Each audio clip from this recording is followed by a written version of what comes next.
Namaskar. Welcome to Opinion.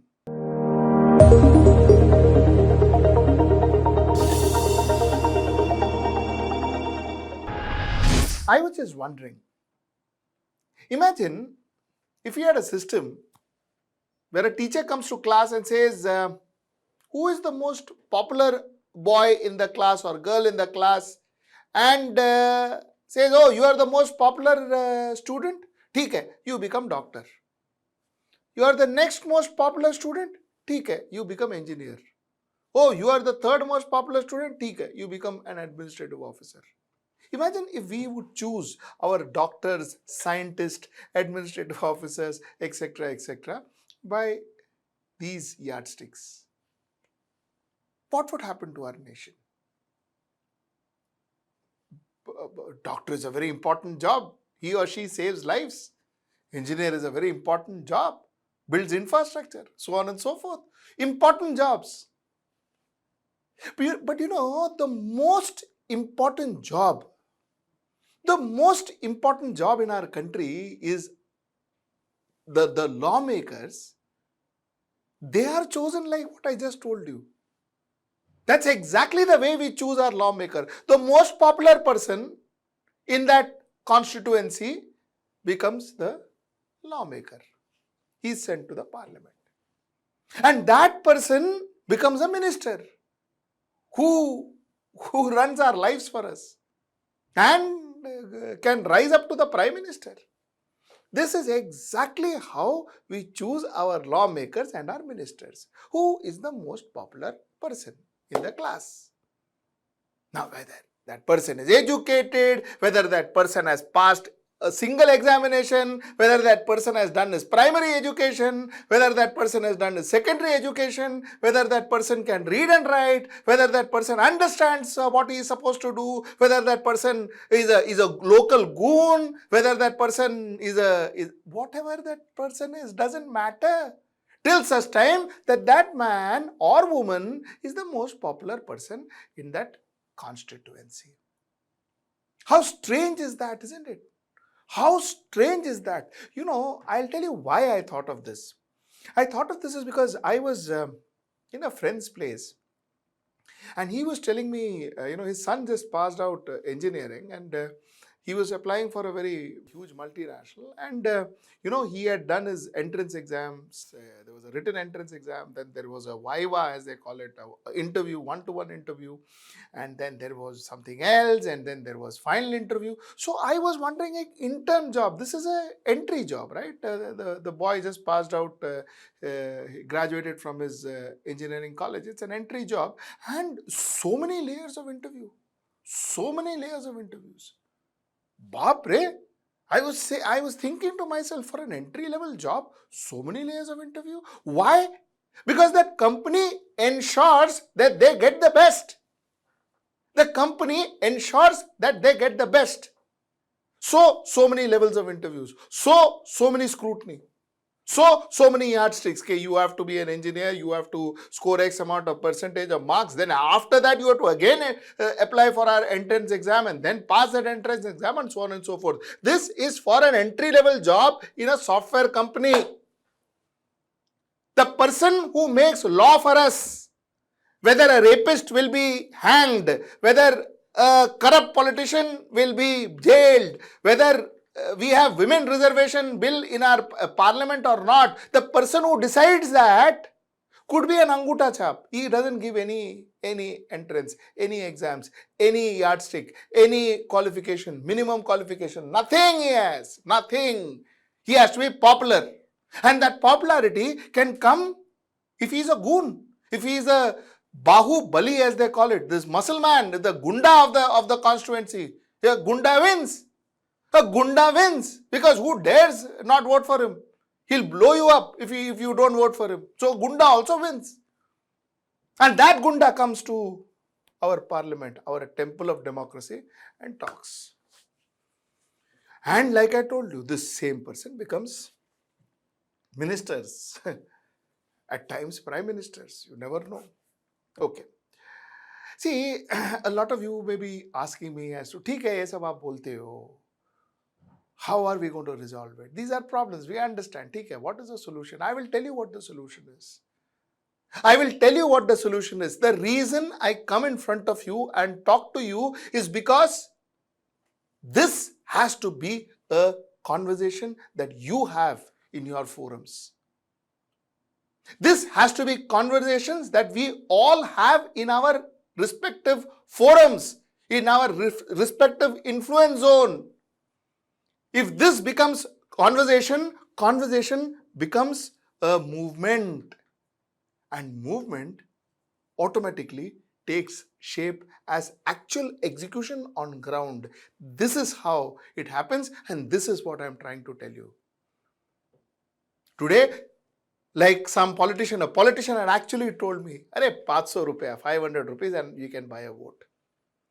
There are calculations based on, "Arey, idhar ka 1 crore rupees, idhar ka 1.6 crore rupees." Talk to people who have worked for these so-called election strategists and all now. All these people who must have worked in these companies, talk to them, they will tell you.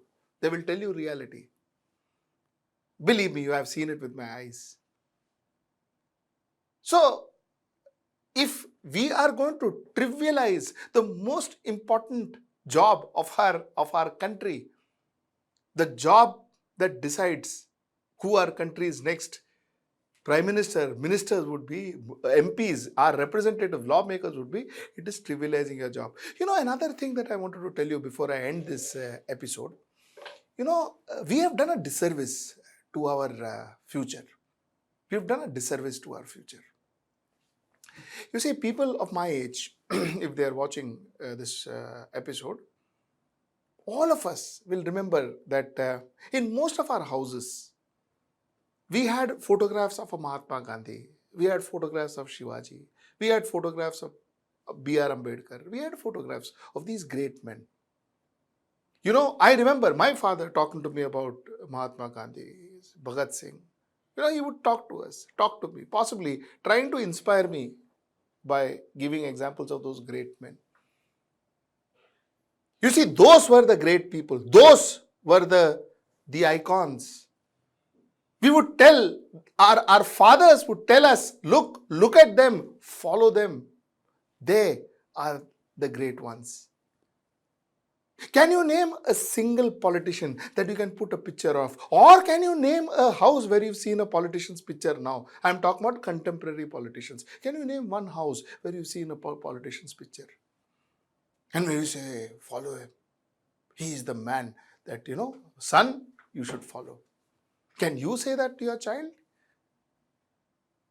So we have deprived our next generation of idols, of people, inspirational people like Mahatma Gandhi, Jawaharlal Nehru, Netaji Subhash Chandra Bose, B.R. Ambedkar. We don't have any of them anymore. We've deprived our generation, and you know why we have deprived it? Because we never chose them. Greatness exists. Greatness exists. But a society, a evolved society gives opportunity for people to show their greatness. They choose those people to lead. Good people choose good people to lead. Bad people choose worst people to lead. And that's our situation. That's why my opinion. And that's why I say that talk in your respective zones, your friend circles, your influence zones. Talk. Do not vote for a person because he is purely from your favorite party. That person could be a goon, and that person will go to the parliament house, the temple of democracy, trust me, the temple of democracy, and abuse. He will do it. She will do it. Abuse. He or she may stand and abuse a community. What a disservice we are doing to our nation by choosing that kind of people. Before you choose a person, don't just go by your favorite political party. See what that person is.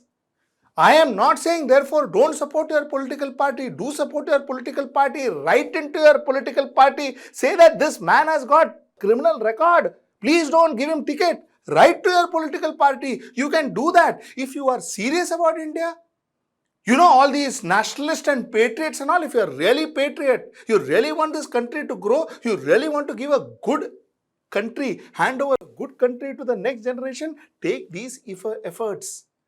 Please take these efforts. Write to your political party saying that this guy is a goon, this guy is a rapist, this guy is a kidnapper, this guy has got criminal records. Do not send him to the parliament. Do not give him a ticket. If you give him a ticket, I'm not going to vote for you. They will change. If 100,000 letters reaches your favorite political party, they will understand that people are now aware.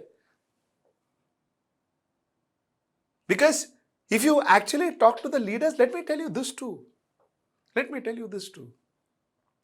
You know, it's not that political leaders are always, on their guard and all. It doesn't. At times we meet them on occasions which is very social and which is very normal, and they talk like normal beings.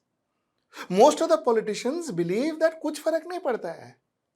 कुछ फर्क नहीं पड़ता है. If it is a goon, the chances are he will win in that constituency. They will give that ticket to goon. And I talk about this. I talk, this is, I don't talk about this. I don't looking at a particular political party.